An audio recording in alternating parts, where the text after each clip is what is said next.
Hi everyone, my name is Kevin George Buhain, student ID 10150526, and I will be briefly explaining my assignment 3 for COMP3132. So I've already run most of the codes in here. I'm going to show you briefly. I'm gonna head straight to questions 1 to 10.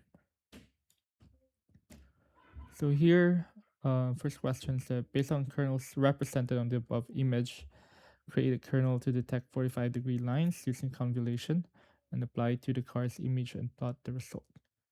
To do that, we made this kernel 45 with an np.array that has -1 on the top and top right matrix, and 1 and -1 in the middle,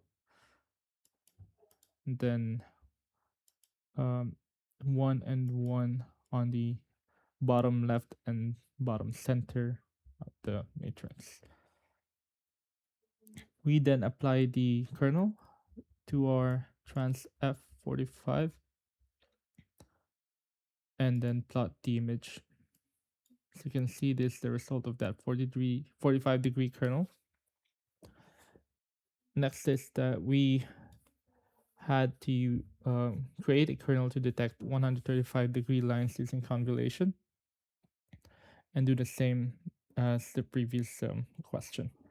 So to do that, we did this, which has -1 here and -1 there, -1 here in the center, and 1 on the right corner. Then 1 and 1 for the bottom center and bottom right to make the 135-degree lines. We apply the kernel to transf 135, then plot the image.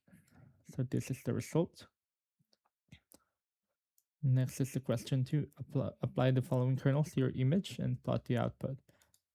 So we use the given NP array here, edge kernel 1, and just output the image.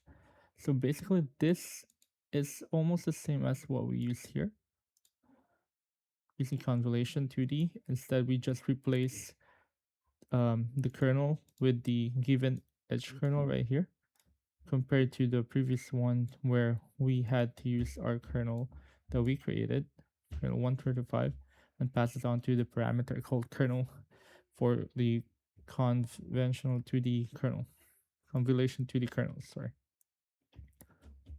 Then we do that again for 02B, output, change this, oh, should be 2, sorry, should be 2, edge kernel. So apply this, pass it here, output, and then show the output of the plot. Part 3 is kernel 3. So output. Okay, no, sorry, change that. Should be output 2.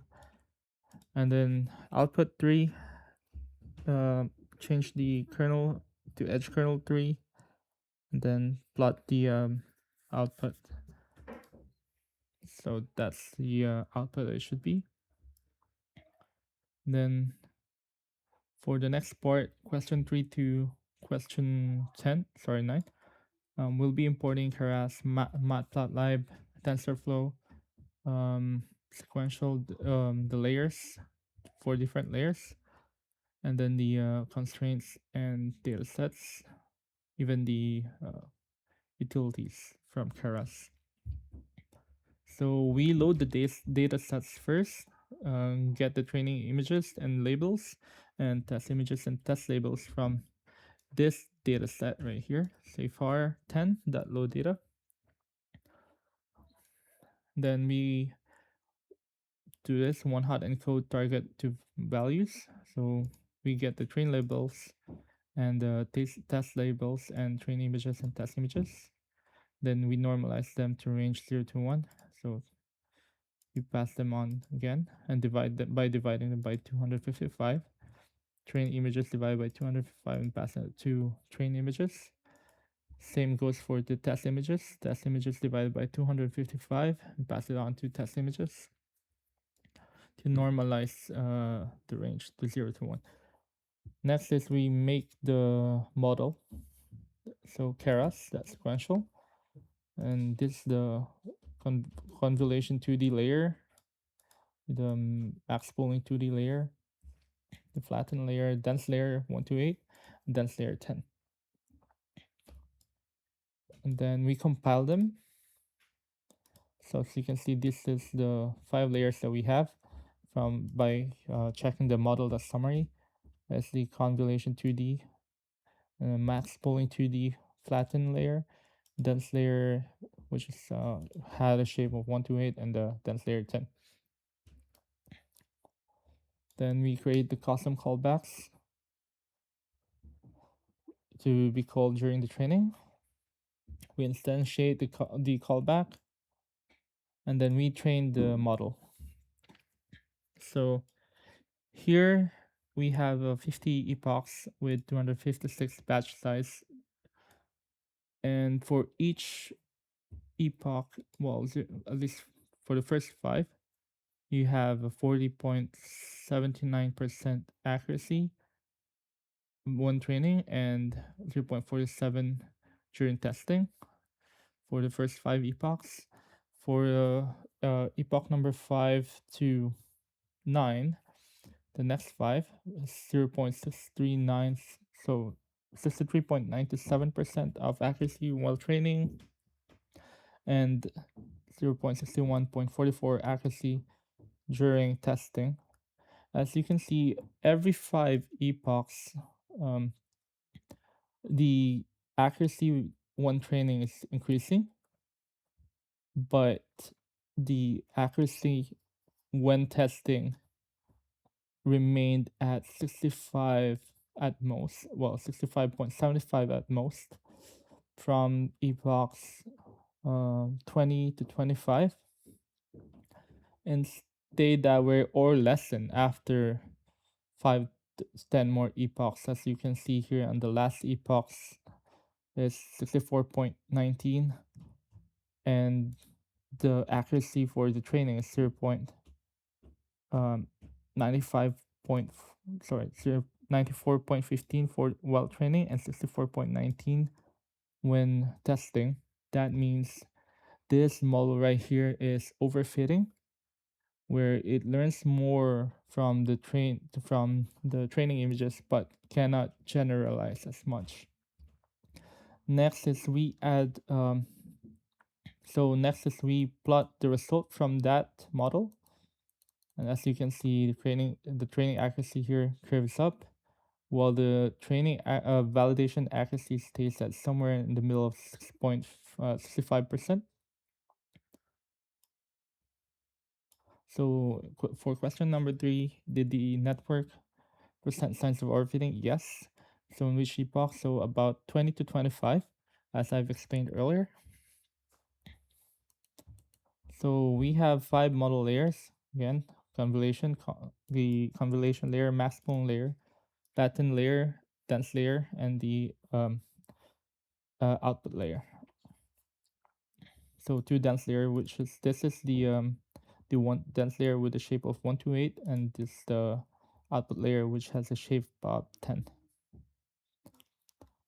Then so explanation for each layers is convolution 2D layer extracts features from images such as edges and patterns. Max pooling reduces the size of features maps and keeps important features. For the flattened layer, it converts 2D data into 1D for input into dense layer. For the hidden layer, the dense hidden layer, it learns complex patterns from extracted features. And lastly, the dense output layer, for this final classification probabilities. So lastly, here we want to, for question number 6, we want to add another layer of convolution layer here, as my program is still running and I haven't finished. But from this scenario right here, it's expected the model will learn more on the training.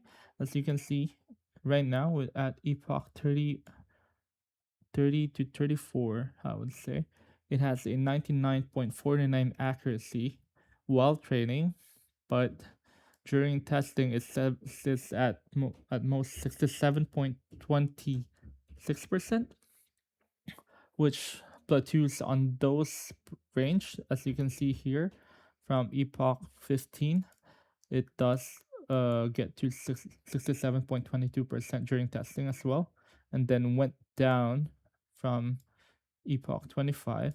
So I would say this model would be overfitting again,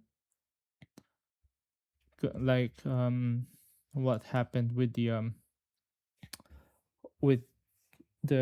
other model that we did for question number 3.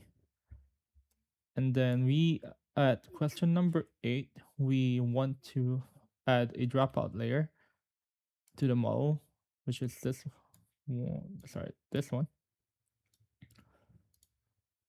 That's the dropout layer. We just add it to this dense layer right here.